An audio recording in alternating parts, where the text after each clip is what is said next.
voice rang through the phone, full of mockery. Her words made my stomach drop as I looked at my bank app. I was still weak from spending 2 weeks in the hospital after a terrible car accident, but the numbers on the screen shocked me awake. $75,000 in charges. Louis Vuitton, Gucci, Cartier. All while I was fighting for my life. My name is Olivia Parker, and I'm 34 years old. I've always known my sister-in-law, Emily, was jealous of my success. But I never thought she would do something like this. I found your credit card in your purse when I visited you, Emily continued, her voice smug. You always have everything while I struggle. Consider this payback for showing off. I forced myself to stay calm. Emily, do you realize that what you did is a crime? This is credit card theft. She laughed coldly. Oh please, we're family. Besides, you were unconscious. You should be grateful I was there to help John with the kids. Think of this as my payment. My husband John, Emily's brother, had been doing his best, taking care of our 2 children while visiting me at the hospital. He had trusted Emily to help. That was a mistake. You know what, Emily? I said, my voice steady. Thank you for telling me all this. It's very helpful. She hesitated. What do you mean? Oh, nothing. I just appreciate you explaining everything so clearly. There was silence. Then she scoffed. Whatever. You can't prove anything. John will believe me over you. He knows how dramatic you can be. I hung up and pressed the nurse's call button. A few minutes later, Angela, my nurse, walked in. Everything okay, Olivia? She asked. Angela, you mentioned the hospital installed new security cameras in every room, right? Ones that record everything, including sound. She nodded. Yes, they were added last month. Do you need the security team to check something? A smile for the first time since waking up. Yes, please, and can you call Officer Martinez? I need to report a theft. The next few hours were busy. Officer Martinez arrived, took my statement, and checked the security footage. The cameras had caught everything. Emily going through my purse, taking pictures of my credit card, and using it to make purchases. Mrs. Parker, Officer Martinez said, flipping through his notes, this is a clear case of credit card fraud. Would you like to press charges? Before I could answer, John rushed into the room, his face full of worry. Liv, what's going on? Emily just called me crying, saying you're lying about her. I pointed to the video on Officer Martinez's tablet. Watch this, honey. John's face changed from confusion to horror as he saw his sister stealing from me. When the footage showed Emily laughing and taking selfies with my credit card, his hands shook. She told me she came here to pray for you, he whispered, sinking into a chair. She said she was helping. She helped herself to $75,000 worth of luxury goods. Officer Martinez said, Mrs. Parker, shall we move forward with the charges? I looked at John. He seemed devastated.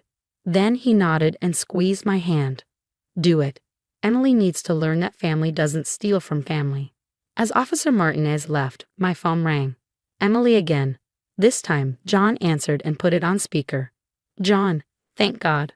Olivia's lying. She's trying to ruin my life. Stop, John said firmly. We have you on video. The hospital cameras caught everything. Silence.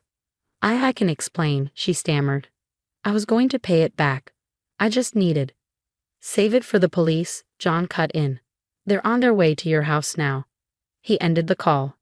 I sighed, suddenly exhausted. But for the first time in weeks, I felt at peace.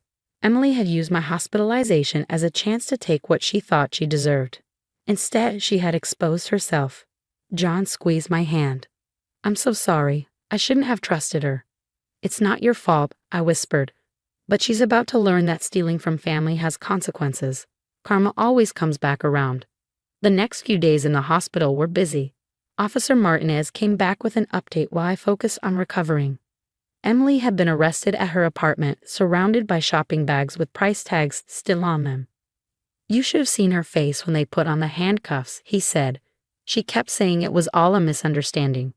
But we have plenty of proof, security footage, her recorded confession, and the stolen items linked to your card. Meanwhile, my phone wouldn't stop buzzing. Emily had been spreading lies, telling everyone that I had given her permission to use my card and was now trying to frame her. One voicemail from my mother-in-law made me clench my fists. You've always been jealous of Emily's youth. She told me everything. How dare you try to ruin her life? John sighed and deleted the message. Mom doesn't know about the security footage yet. Emily's been lying to her. Then it's time we show her the truth, I said. That afternoon, Martha stormed into my hospital room, ready to defend her daughter. But her anger faded as soon as she saw the security footage. She watched in shock as Emily went through my purse, laughing about using my credit card while I was unconscious. When the video showed Emily taking selfies with it, Martha sat down, looking pale. I don't understand, she whispered. Emily told me you gave her permission. She said you were trying to make up for always showing off your money. John spoke gently. Mom, Emily stole from Olivia while she was in intensive care. There's no excuse for that. Martha's hands shook as she checked her phone, likely rethinking everything Emily had told her. All those designer bags she showed off. She said they were gifts from friends. The courtroom. A few days later, I sat in the courtroom for Emily's preliminary hearing. I was still sore from the accident, but I was determined to see this through. Emily smirked confidently until her public defender read out the charges. Miss Stevens, the judge said, the evidence against you is overwhelming. Security footage shows you stealing from your sister-in-law while she was unconscious. Do you understand how serious this is? Emily still thought she could talk her way out of it.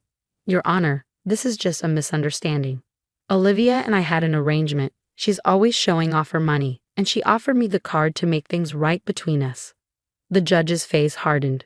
While she was unconscious in intensive care. Emily stammered. The prosecutor stood.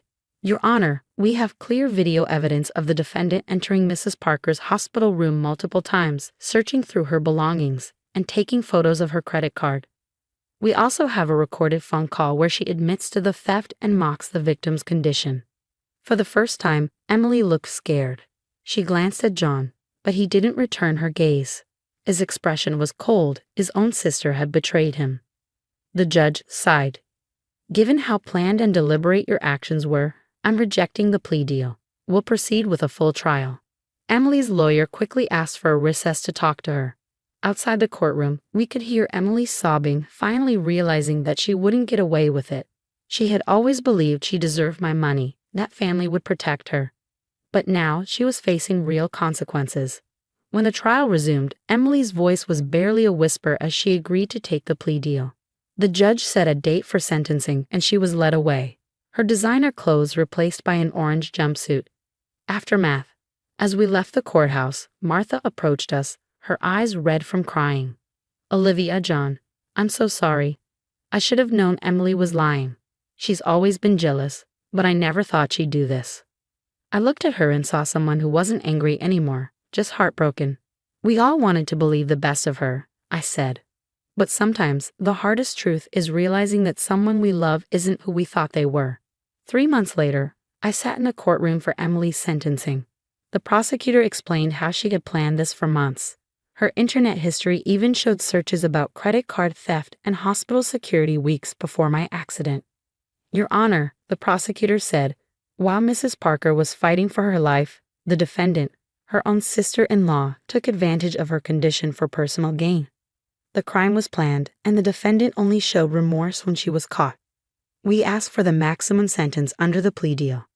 Emily sat quietly at the defense table, no longer the confident person she once was. Her designer clothes were gone, replaced by a simple black suit. She had lost weight in jail, and for the first time she looked truly nervous. The judge turned to her. Miss Stevens, before I announce your sentence, do you have anything to say? Emily stood, holding a small piece of paper. Her hands shook as she spoke.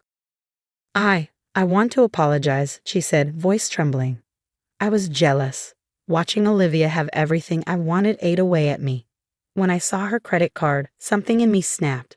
I told myself she wouldn't miss the money that she owed me. But I was wrong. I studied her, wondering if she really meant it or if this was just another act. John squeezed my hand, his face unreadable. The judge remained firm. Miss Stevens, your actions show entitlement and manipulation. You stole from a sick family member and then tried to turn the family against her. This court cannot ignore that. Emily was sentenced to 18 months in prison and 5 years of probation.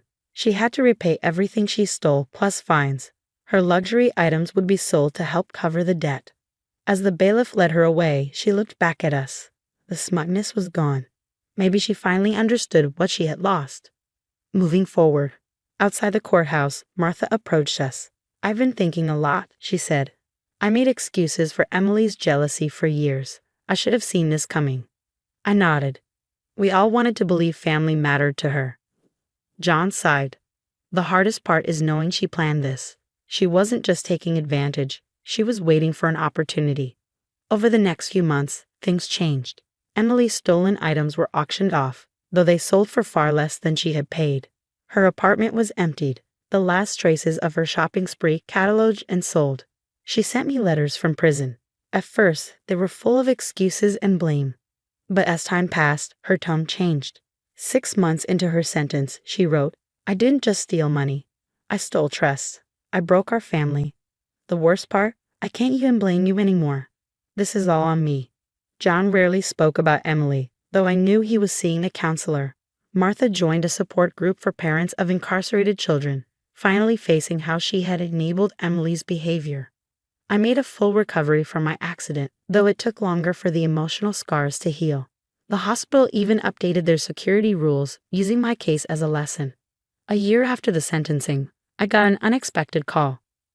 It was Emily's prison counselor. "Emily is doing well in our program," she said. "She wants to make amends. Would you be open to a supervised conversation with her?" I thought about it for a long time before saying no. Some betrayals cut too deep for an apology. Emily hadn't just taken my money, she had shown me who she really was. That night, I told John, "I hope she finds peace. But I don't need to be part of that journey." He nodded, understanding completely. We had learned a painful lesson about trust and family. Emily had lost everything, her freedom, her reputation, and our trust. No designer bag was worth that price. The last I heard, she was taking business ethics classes in prison, preparing for life after her release.